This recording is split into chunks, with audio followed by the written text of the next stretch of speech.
Meu nome é Raquel Duarte, e o vento sempre foi a primeira voz que ouvi. Desde pequena, eu acreditava que ele trazia recados da minha mãe, soprando entre as frestas das janelas antigas da fazenda onde cresci. Às vezes, quando tudo estava silencioso demais, eu fechava os olhos e ouvia o farfalhar das folhas, o render da madeira, e tinha certeza de que ela ainda estava ali, cuidando de mim, escondida em cada canto daquele lugar. A fazenda Duarte era enorme, mas a sensação de vazio dentro dela era maior que qualquer campo de trigo que a cercava. Meu pai, Júlio Duarte, era um homem de presença pesada. Onde ele passava, o silêncio o acompanhava.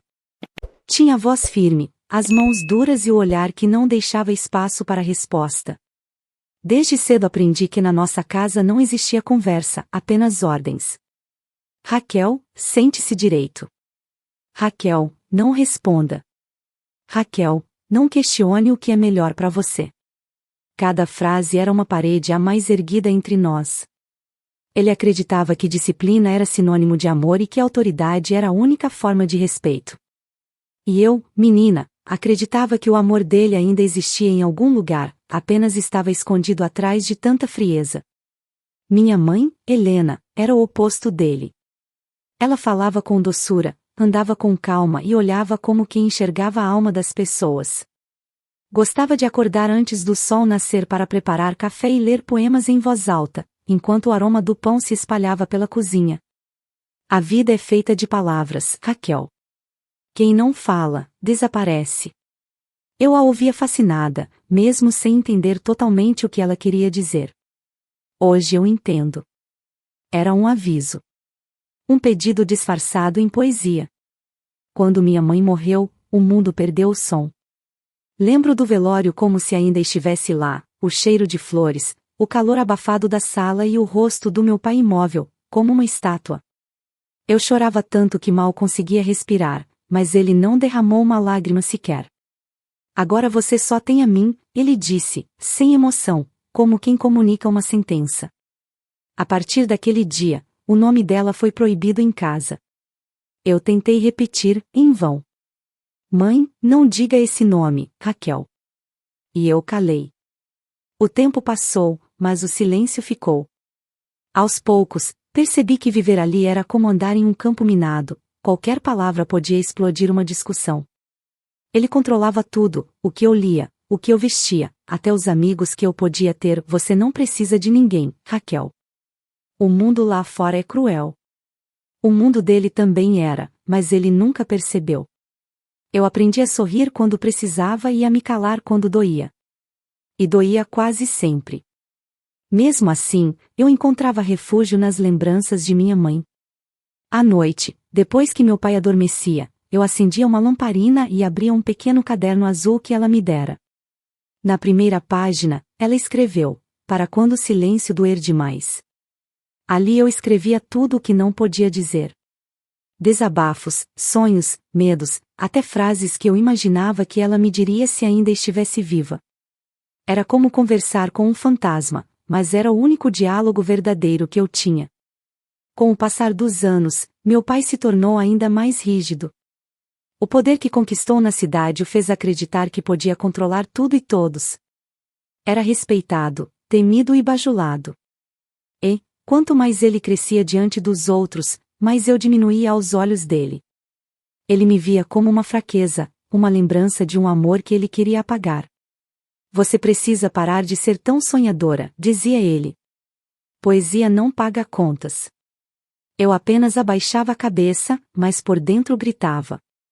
Na fazenda, as paredes pareciam sussurrar segredos. Às vezes eu ouvia conversas abafadas no escritório dele, vozes de homens rindo, o tilintar de copos, papéis sendo assinados. Certas noites, eu via sair de casa com a lanterna na mão, atravessando o terreiro até o celeiro. Negócios, ele dizia. Mas o olhar dele não era de quem cuidava de negócios, era de quem escondia pecados. Eu cresci aprendendo a observar em silêncio. Descobri que o silêncio é uma arma, pode ser escudo, mas também pode matar devagar. E o meu quase me matou muitas vezes. Quase apaguei quem eu era para caber no molde que ele queria. Mas sempre havia algo em mim que resistia, uma voz que sussurrava como o vento da infância: "Não se apague, Raquel." Foi assim que aprendi a sobreviver. Estudava escondido, lia os livros que ele proibia, escrevia histórias nas margens dos cadernos e sonhava com o dia em que o mundo seria maior do que os muros daquela fazenda. E enquanto ele construía impérios de pedra, eu construía mundos de palavras. Eu não sabia ainda, mas aquele silêncio que me sufocava seria o mesmo que um dia eu quebraria. E quando isso acontecesse, quando minha voz finalmente ecoasse, ninguém, nem mesmo meu pai, seria capaz de calá-la novamente. Porque há ventos que não trazem apenas lembranças. Trazem promessas. E a minha estava apenas começando. Eu tinha 28 anos quando finalmente deixei a fazenda. Saí com uma mala velha, alguns livros, o caderno azul da minha mãe e a coragem que me restava. Foi o dia mais silencioso da minha vida. Nenhum grito, nenhuma despedida, apenas o som do portão fechando atrás de mim, e a certeza de que, dali em diante, eu teria que aprender a viver sem o peso do nome Duarte. A cidade parecia outro mundo. As pessoas andavam apressadas, iam alto, falavam demais. No começo, isso me assustava. Eu vinha de um lugar onde cada palavra precisava ser medida, e ali o ar era leve, quase livre. Consegui um quarto pequeno nos fundos de uma pensão antiga, perto de uma escola pública onde comecei a dar aulas de literatura. O salário era modesto, mas suficiente para pagar o aluguel e o café da manhã. Pela primeira vez, eu sentia que tinha o controle da minha própria vida. Ser professora me salvou. Nas salas de aula, entre carteiras riscadas e janelas emperradas, encontrei algo que há anos me faltava: voz. Eu falava de livros, de histórias, de sentimentos. E quando via os olhos atentos dos meus alunos, sentia que o que eu dizia importava. A literatura nos ensina a sobreviver sem perder a alma, eu dizia, tentando também me convencer disso. Mas a liberdade tem um preço, e o meu pai nunca aceitou o fato de eu ter escolhido pagá-lo. No início, ele fingiu ignorar minha partida, como se fosse apenas um capricho. Depois vieram as ligações curtas, carregadas de desprezo. Você trocou o sobrenome que te abria portas por um emprego que mal paga o jantar. Eu respondia calmamente: prefiro comprar meu jantar do que engolir o que o Senhor oferece.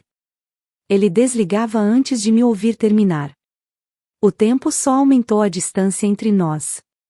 Enquanto eu me orgulhava das pequenas conquistas, um aluno que passava de ano, um texto publicado no jornal local, ele se vangloriava de contratos, investimentos e aparições em eventos sociais. Os jornais o chamavam de empresário exemplar.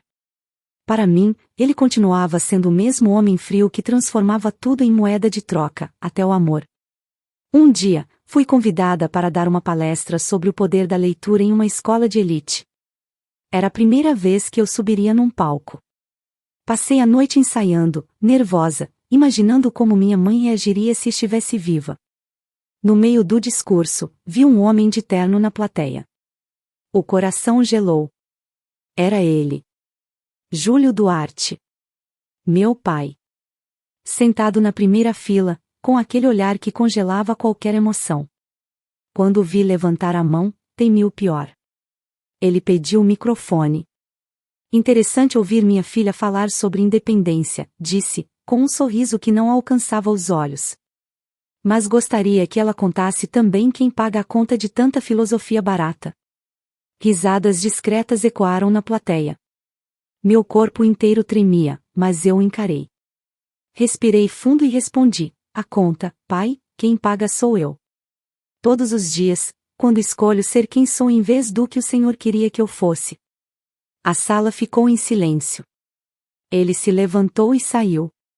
Naquela noite, não consegui dormir. Parte de mim se sentia vitoriosa, outra parte quebrada. Eu sabia que aquele confronto não terminaria ali. Meu pai nunca aceitava ser desafiado, principalmente por mim. E eu o conhecia bem o suficiente para saber que ele não deixaria barato. Nos dias seguintes, ele mandou mensagens. Nenhuma com afeto. Você me envergonhou. Está cavando a própria ruína. Eu te dei tudo, e você me paga assim.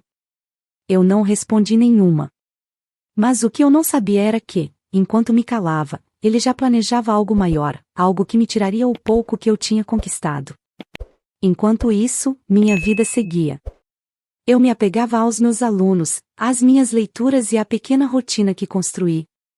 No final das tardes, eu gostava de sentar no banco da praça com uma xícara de café e observar as pessoas. Algumas riam, outras choravam, e eu pensava em como cada uma carregava uma história invisível. Era ali, entre desconhecidos, que eu me sentia menos sozinha. Certa vez, um aluno me perguntou: professora, por que a senhora fala tanto sobre coragem? Eu sorri e respondi: porque eu ainda estou aprendendo o que é tê-la. Ele riu, sem entender a profundidade da minha resposta. Mas era verdade. A coragem que eu mostrava aos outros era o espelho do que eu tentava encontrar em mim. Foi nesse período que comecei a sonhar com a fazenda de novo. Em meus sonhos, o vento voltava a soprar entre as janelas, e eu ouvia minha mãe dizendo: não se curve, Raquel. Nunca se curve. Eu acordava com o coração acelerado, como se o passado tentasse me avisar de algo. E estava certo. Pouco tempo depois, recebi uma notificação judicial. Um envelope pardo, frio e pesado. O remetente, Júlio Duarte. Meu pai. Naquele instante, compreendi que a paz que eu havia construído estava prestes a desmoronar. E, de alguma forma, o vento parecia sussurrar pela janela do meu quarto, não como lembrança, mas como presságio. Quando abri o envelope pardo, minhas mãos tremiam. Dentro dele, havia um ofício judicial e uma cópia de uma petição assinada por um advogado que eu nunca ouvira falar. As palavras, frias e formais, pareciam facas cortando o pouco de estabilidade que eu havia construído. Meu pai estava me processando. Ele alegava que a casa onde eu morava, a casa que havia sido da minha mãe, não me pertencia. Dizia que o testamento era inválido, que minha mãe não estava em plenas faculdades mentais quando o assinou. Naquele instante, tudo dentro de mim pareceu parar.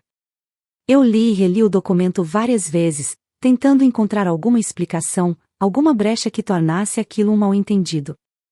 Mas não havia. Meu pai queria tirar de mim o último pedaço de lembrança que eu tinha da mulher que me criou com amor. Lembro-me de ter sentado no chão com o envelope nas mãos, encostando as costas na parede fria do pequeno quarto. Por alguns minutos, fiquei apenas olhando para o vazio, tentando entender o porquê. Por que ele queria tanto me ferir? Não bastava ter levado embora a infância, a paz, o direito de lembrar da minha mãe em voz alta? Agora ele queria apagar até o lar que guardava a essência dela. A casa da minha mãe não era luxuosa. Era simples, antiga, com janelas de madeira e um jardim que ela mesma cultivava. Ainda havia o cheiro de lavanda no quarto dela, mesmo depois de tantos anos. Ali eu me sentia perto dela, e era esse o lugar que meu pai queria arrancar de mim, como se quisesse me enterrar junto com as lembranças. Naquele mesmo dia, fui até o fórum da cidade para tentar entender o que estava acontecendo. A secretária olhou os papéis e confirmou que o processo já estava em andamento. O advogado dele é poderoso, doutora, vai ser difícil, ela disse, sem ironia. Eu apenas assenti. Difícil era uma palavra que já fazia parte da minha vida há muito tempo. Passei noites sem dormir, cercada por documentos, tentando encontrar alguma saída. No meio das caixas antigas, encontrei um envelope amarelado com a caligrafia da minha mãe. Dentro dele estava o testamento original, datado e assinado por ela e por duas testemunhas, vizinhos que ainda moravam na mesma rua. Li o texto em voz alta, e minha voz falhou na metade. Deixo a minha filha Raquel Duarte a casa onde criamos nossas memórias, para que nunca lhe falte abrigo nem lembrança de quem é. Chorei como há muito tempo não chorava. Não era tristeza apenas, era indignação. Como alguém podia questionar a sanidade de uma mulher só porque ela ousou amar a filha mais do que ao marido? Meu pai não queria justiça. Queria controle. Ele sempre quis. Resolvi enfrentá-lo. Liguei para o escritório dele e pedi uma reunião. A secretária tentou me dissuadir, mas insisti. 2 horas depois, eu estava diante dele. O mesmo olhar frio, o mesmo sorriso contido. Ele me recebeu com falsa cortesia. Raquel, não precisa dramatizar. É apenas um ajuste legal. Um ajuste? O Senhor está tentando me tirar a única coisa que minha mãe me deixou. Ele me observou em silêncio por alguns segundos, depois encostou-se na poltrona. Você é uma mulher inteligente. Devia entender que essa casa é parte do patrimônio da família. Sua mãe não tinha o direito de separar o que era meu. Ela tinha o direito de deixar o que era dela para quem ela amava. Ele riu. Um riso baixo, cheio de desprezo. Amor, você ainda acredita nisso, Raquel? O mundo não é feito de sentimentos, é feito de poder. E você nunca entendeu isso. Talvez por isso eu ainda consiga dormir em paz. O silêncio que se seguiu foi pesado. Ele não esperava que eu respondesse. Sempre me quis submissa, calada, moldada ao seu orgulho. Mas algo em mim, naquele instante, se rompeu. Meu pai, o senhor pode ter o dinheiro, o nome, os contatos, mas nunca vai ter o que minha mãe me deixou. Isso o senhor nunca vai poder comprar. Ele se levantou, irritado. Raquel, você está cavando a própria ruína. Talvez. Mas pelo menos é a minha pá. Saí da sala tremendo, mas com a cabeça erguida. Do lado de fora, o ar parecia mais leve, embora o medo me acompanhasse. Sabia que ele não recuaria. E também sabia que eu estava sozinha. Nos dias seguintes, recebi ligações de amigos em comum, conselhos para desistir, sugestões de acordo. Aceite, Raquel, é só uma casa. Só uma casa. Como explicar que aquele lugar era a única prova de que eu tinha sido amada de verdade? Como explicar que, sem ele, eu perderia o último elo com a mulher que me ensinou a sonhar? Resolvi lutar. E se eu não tinha o poder que ele tinha, usaria o que me restava, a verdade. Voltei ao fórum, protocolei minha defesa, procurei antigos vizinhos para testemunhar. Cada passo parecia uma batalha. Cada olhar desconfiado era um lembrete de que o mundo do meu pai era feito de influências, não de justiça. Mesmo assim, resisti. Às vezes, à noite, eu acendia uma vela diante da foto da minha mãe e falava baixinho: eu não vou deixar ele apagar você. O vento entrava pela janela, balançando a chama, e eu gostava de pensar que era a resposta dela. Mas, no fundo, eu sabia. Aquilo era só o começo. Meu pai não estava apenas tentando tomar uma casa, ele estava tentando provar que eu jamais teria força suficiente para enfrentá-lo. E talvez fosse isso que o motivava mais do que qualquer herança, o prazer de me ver quebrar. O que ele não sabia era que, pela primeira vez, eu não estava disposta a me curvar. Não mais. E o que começou como uma disputa por paredes e telhado logo se transformaria em uma guerra por algo muito maior, a minha própria voz. O processo seguiu seu curso, frio e impessoal, como tudo que envolvia meu pai. Mas à medida que os dias passavam, algo dentro de mim crescia, uma inquietação, uma sensação de que aquela história escondia algo muito mais profundo do que uma disputa por herança. Ele não estava apenas tentando me punir por desobedecê-lo. Aquilo era pessoal, quase desesperado, como se a casa representasse um segredo que ele precisava enterrar. Decidi investigar. Passei a vasculhar cada papel, cada documento, cada registro ligado ao nome de minha mãe.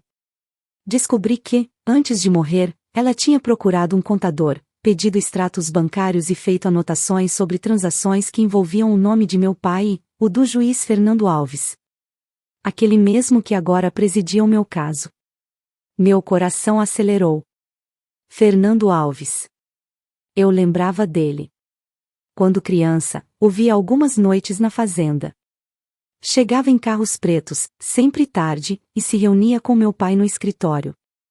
Eu me escondia na escada e ouvia risadas abafadas, o tilintar de copos e, às vezes, o som de uma discussão contida.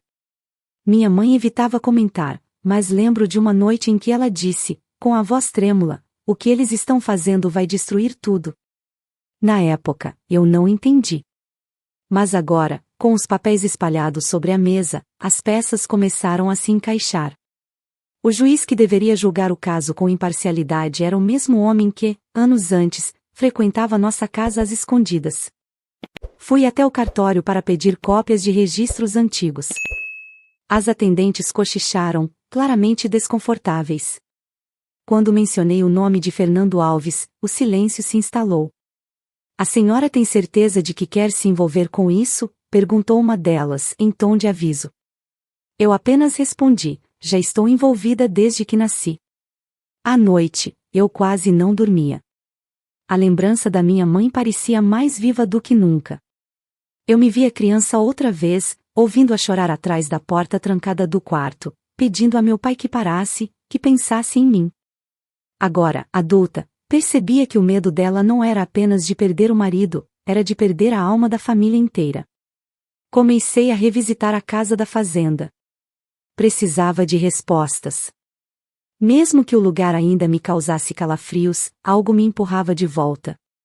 Entrei sozinha, com uma lanterna na mão, e o ar cheirava a poeira e lembranças.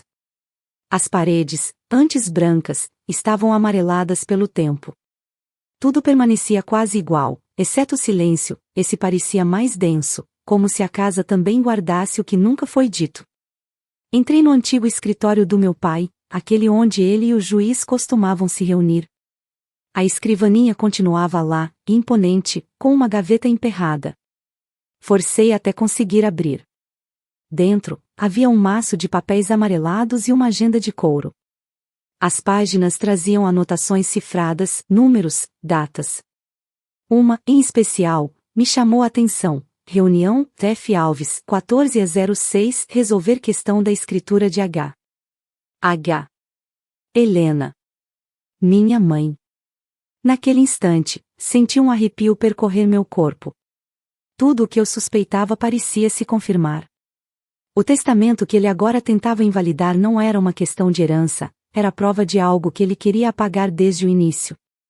Talvez minha mãe tivesse descoberto algo sobre os negócios deles e, ao perceber o perigo, decidiu garantir que eu ficasse com a casa para me proteger. Saí dali com o coração em chamas. Eu precisava de provas, e as tinha em mãos. Mas também sabia que estava mexendo em um vespeiro. No dia seguinte, quando cheguei em casa, percebi que alguém havia mexido nas minhas coisas. As gavetas estavam fora do lugar, e o caderno azul da minha mãe, onde eu guardava todas as minhas anotações, estava aberto sobre a mesa. Nenhuma fechadura havia sido forçada. Senti o sangue gelar. Meu pai sabia. Era como se ele tivesse deixado aquele caderno ali de propósito, um recado silencioso, uma ameaça sem palavras. Eu não precisava vê-lo para sentir sua presença. Naquela noite, sentei na cama e abracei o caderno, tremendo. Pensei em desistir. Pensei em fugir. Mas a lembrança da minha mãe, da sua voz suave me dizendo, não se curve, me fez respirar fundo. Eu não era mais a menina que se escondia nas escadas. Peguei um caderno novo e comecei a escrever tudo, datas, nomes, lugares, ligações, memórias. Se algo acontecesse comigo, pelo menos alguém saberia o que estava por trás da máscara perfeita de Júlio Duarte. Os dias seguintes foram uma mistura de medo e determinação. Contratei uma advogada jovem, sem vínculos com o meu pai, e mostrei tudo o que havia descoberto. Ela ficou em silêncio por um tempo, depois disse, Raquel, se isso for mesmo verdade, não é só sobre a casa. É sobre corrupção, sobre crimes antigos. Você entende o que está enfrentando? Entendo, respondi.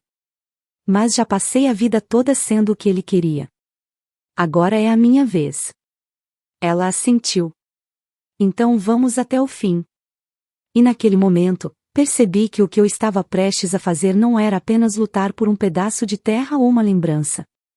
Eu estava prestes a enfrentar o passado que nunca morreu, o mesmo passado que minha mãe tentou me proteger, mas que, de alguma forma, sempre esperou por mim. O vento começou a soprar do lado de fora da janela, como fazia quando eu era criança. E, pela primeira vez, eu entendi o que ele dizia.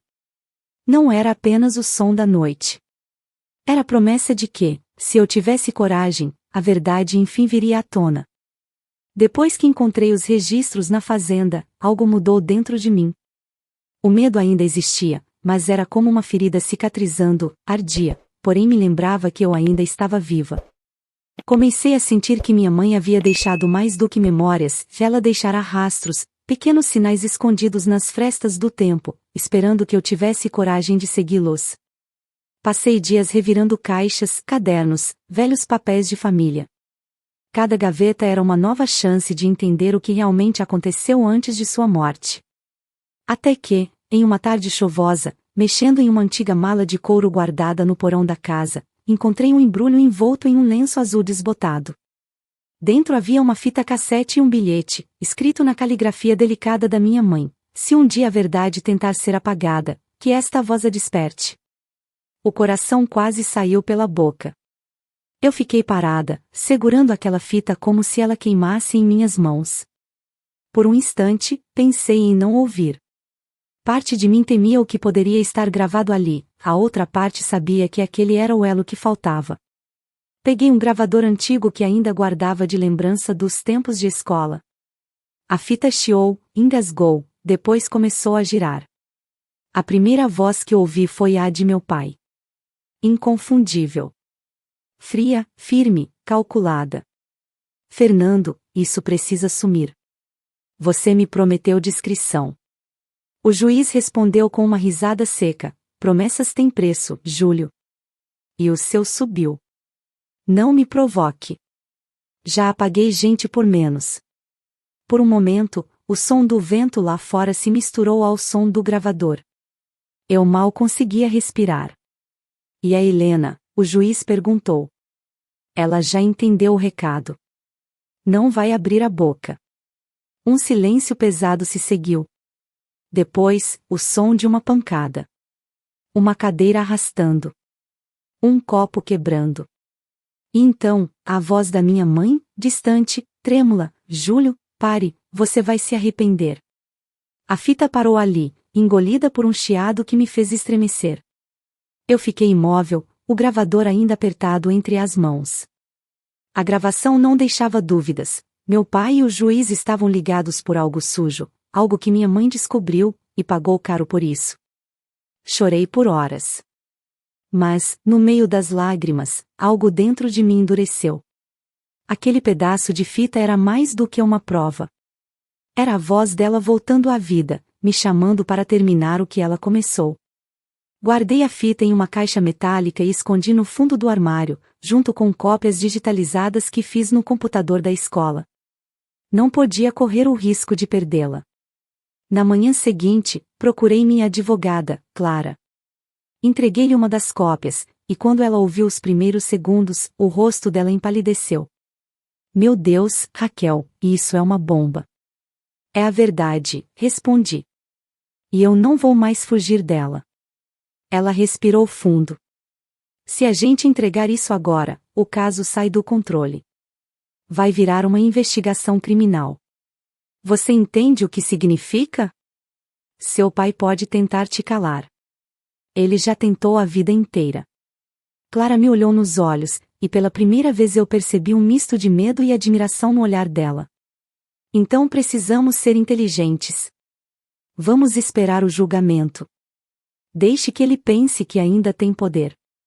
E quando ele tentar te humilhar, você fala. Fala o quê? Ela sorriu de leve. 2 palavras. Só 2. A ideia era arriscada, mas fazia sentido. E quanto mais eu pensava nisso, mais percebia que era o caminho certo. Eu precisava deixá-lo se destruir com a própria arrogância. Nos dias que antecederam a audiência, recebi mensagens anônimas, ligações que caíam no silêncio. À noite, via luzes de carros passando devagar em frente à casa. Eu sabia que era ele, ou alguém dele. Mas não me deixei abater. Pela primeira vez, eu não sentia medo, sentia poder. Passei as noites decorando cada detalhe do processo, estudando leis, me preparando para enfrentá-los sem baixar a cabeça. O juiz e meu pai eram o mesmo tipo de homem, acreditavam que o mundo pertencia a quem gritava mais alto. Mal sabiam que às vezes basta um sussurro para derrubar impérios. No dia anterior ao julgamento, sentei-me diante do espelho e vi a mulher que eu havia me tornado. Cansada, sim. Marcada, talvez. Mas havia algo novo no meu olhar, algo que eu nunca vira antes. Determinação. Enquanto o vento batia na janela, lembrei-me das palavras da minha mãe: se um dia a verdade tentar ser apagada, que esta voz a desperte. Amanhã, pensei, seria o dia em que a voz dela despertaria o mundo inteiro. O amanhecer daquele dia parecia mais frio que o habitual, como se até o sol hesitasse em testemunhar o que estava prestes a acontecer. Acordei antes do despertador tocar. Passei um café, mas ele ficou amargo demais para engolir. Minhas mãos tremiam, não de medo, mas de antecipação. A sensação era de que algo inevitável estava prestes a acontecer, e nada no mundo poderia deter. Vesti um tailleur simples, azul escuro, o mesmo que usava nas formaturas da escola. Prendi o cabelo num coque firme, passei batom vermelho e olhei para mim no espelho. A mulher refletida ali não era mais a menina que pedia aprovação, nem a filha que se encolhia diante do olhar do pai. Eu era uma mulher em guerra, e o campo de batalha seria o tribunal. Peguei a caixa de metal onde guardava a fita e a coloquei dentro da bolsa. Antes de sair, parei diante da janela e olhei o céu encoberto. O vento soprou, e por um instante achei ouvir a voz da minha mãe, sussurrando: "Fale, Raquel. Só fale." Quando cheguei ao fórum, o estacionamento já estava cheio. Câmeras, repórteres e curiosos se aglomeravam na entrada. Eu sabia que meu pai estava por trás daquilo. Ele queria transformar o julgamento em espetáculo, o palco perfeito para me humilhar publicamente. Dentro da sala, o ambiente cheirava a papel, perfume caro e vaidade. Meu pai estava sentado à frente, vestindo um terno cinza claro que parecia feito sob medida para a arrogância dele. Ao lado, o juiz Fernando Alves ajustava os óculos e fingia neutralidade. Quando nossos olhos se encontraram, ele desviou rápido demais. Sentei no banco de ré, sozinha. Nenhum advogado ao meu lado. Clara, minha advogada, estava no fundo da sala, observando de longe, conforme havíamos combinado. Eu precisava que eles acreditassem que eu estava em defesa. O juiz pigarreou, teatral. Vamos começar a audiência. Processo número 7142, Júlio Duarte contra Raquel Duarte. Meu pai se levantou com um falso ar de tristeza. Excelência, lamento profundamente ter que trazer minha própria filha a este tribunal. Mas o que é certo é certo. Não posso permitir que a memória de minha esposa seja manchada por um documento forjado e assinado em circunstâncias duvidosas. O juiz sorriu de canto. Entendo. A senhora Raquel deseja se pronunciar? Levantei devagar, sentindo o peso do olhar de todos sobre mim. Sim, meritíssimo. Pois bem, fale. Mas economize as palavras. Este tribunal não tem tempo para sentimentalismos. As pessoas riram discretamente. Inclusive meu pai. Eu respirei fundo. Durante toda a minha vida comecei, ouvi que eu era ingênua. Que eu não entenderia o mundo real. Que pessoas como eu não vencem. Mas o que o Senhor não entende, meritíssimo, é que o mundo real é feito de gente como eu, as que apanham, as que se calam, as que aprendem a lutar quando ninguém mais acredita. O juiz arqueou uma sobrancelha, entediado. Senhora, isso é um tribunal, não um confessionário. Tem razão, respondi, firme. Então vamos falar de justiça. Ele se recostou na cadeira, cruzando os braços. Ah, justiça? E o que a senhora sabe sobre isso? Mais do que o senhor imagina.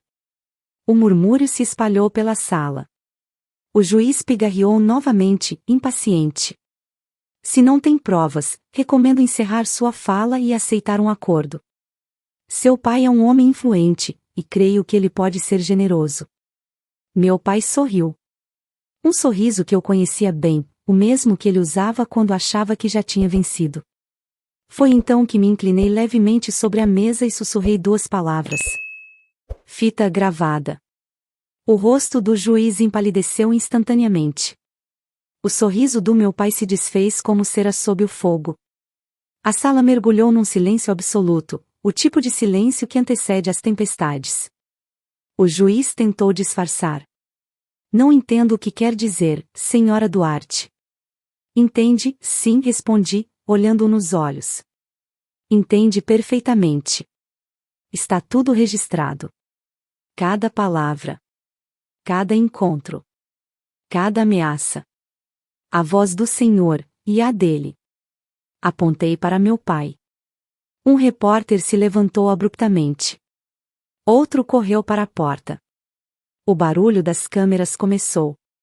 O juiz levantou-se, ruborizado, e bateu o martelo com força. Ordem! Ordem na sala. Mas já era tarde. O burburinho se transformou em caos. Meu pai se virou para mim, os olhos faiscando ódio e medo.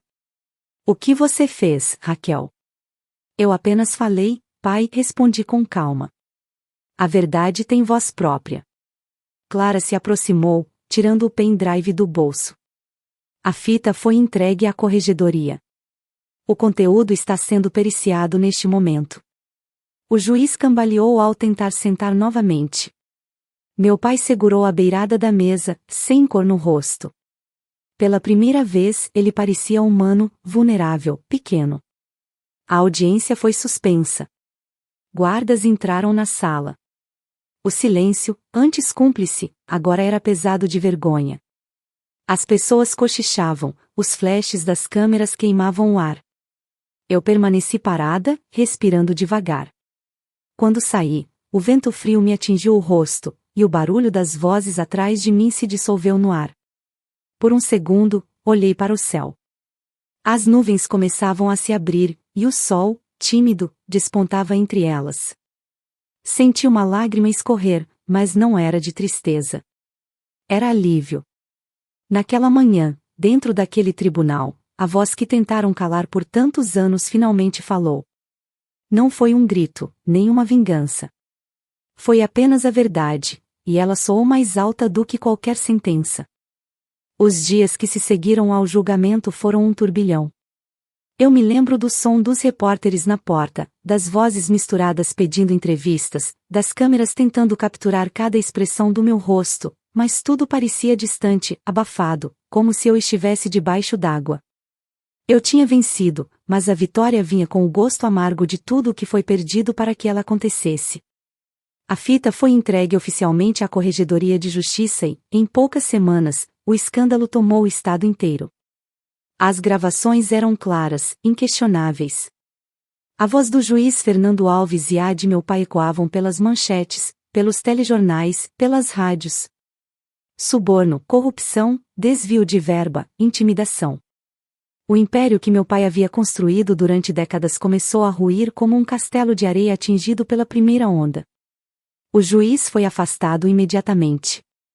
Tentei evitar ver as imagens, mas era impossível não reconhecer o olhar desesperado dele quando foi escoltado para fora do tribunal, escondendo o rosto dos flashes. Fernando Alves, o homem que durante toda a minha vida representou a autoridade máxima da justiça, agora era apenas um nome manchado, um símbolo do que acontece quando o poder se corrompe. Quanto ao meu pai, ele tentou resistir. Contratou os melhores advogados, deu entrevistas dizendo que tudo era uma farsa, que eu havia sido manipulada por forças ocultas. Mas, no fundo, ele sabia que o tempo dele tinha acabado. Uma semana depois, foi preso preventivamente, acusado de corrupção ativa, falsificação de documentos e obstrução de justiça. Quando soube da prisão, não senti alegria. Apenas um silêncio profundo, o mesmo silêncio que sempre pairou sobre nós, mas dessa vez sem medo. Fui até o fórum para assinar os papéis que encerravam o processo da casa. A funcionária me entregou a escritura e disse, agora é oficialmente sua. Sorri, mas dentro de mim havia um vazio que as paredes daquela casa jamais preencheriam. Decidi visitá-lo. Parte de mim precisava de um ponto final, de um último olhar antes de seguir em frente. Quando entrei na sala da penitenciária, ele estava sentado, com o rosto envelhecido, o cabelo grisalho e os olhos baixos. Não havia mais arrogância em sua postura, apenas cansaço. Veio me ver cair, Raquel? Ele perguntou, sem me encarar. Não, respondi. Vim me despedir. Ele ergueu o olhar lentamente. Você destruiu tudo o que eu construí. Eu não destruí, pai. Só tirei o que nunca te pertenceu, o poder sobre o medo dos outros. Ele suspirou, encostando as mãos na mesa. Sua mãe me traiu quando decidiu te deixar aquela casa. Eu só quis corrigir isso. Ela não te traiu, respondi, a voz embargando. Ela tentou salvar o pouco que restava de nós. E agora eu entendo, o que ela realmente me deixou não foi uma casa, foi coragem. Ele desviou o olhar, e por um momento achei que fosse chorar. Mas não. Meu pai sempre soube sufocar lágrimas. Levantei-me devagar e disse, adeus. E ele, pela primeira vez, não me respondeu. Quando saí da penitenciária, o vento soprou forte, e o céu, antes nublado, começou a clarear. Senti como se o mundo, enfim, respirasse comigo. Meses se passaram. A investigação terminou, o caso foi encerrado e meu nome, antes associado à vergonha e à dúvida, agora aparecia nas manchetes como o de uma mulher que enfrentou um sistema corrupto e venceu. Recebi convites para entrevistas, palestras, até homenagens, mas recusei a maioria.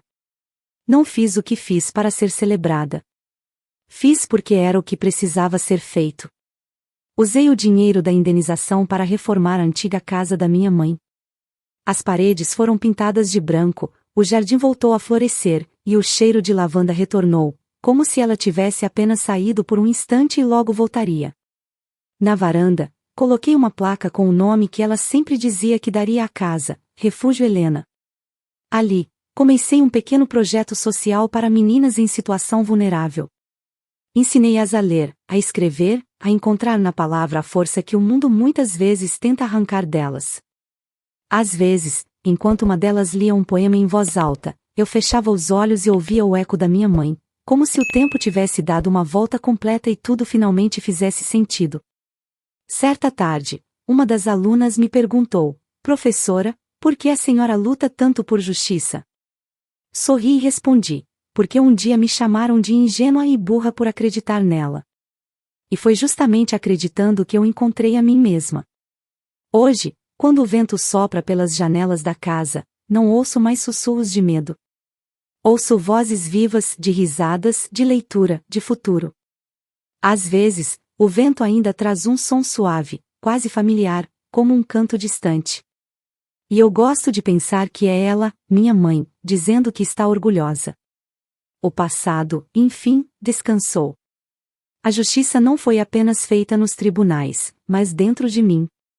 E agora, toda vez que alguém me pergunta o que aconteceu com meu pai, eu respondo apenas: ele perdeu tudo o que achava que o fazia forte. E eu encontrei tudo o que ele tentou me tirar. Porque no fim, a verdade não grita. Ela sussurra. E o sussurro dela, quando chega, é forte o bastante para calar o mundo inteiro. Fico muito feliz por você ter ficado até o final do vídeo. O que você achou dessa linda história? Coloque nos comentários sua opinião, deixe seu like, se inscreva no canal, e ative o sininho de notificações para não perder uma história preciosa. Até a próxima!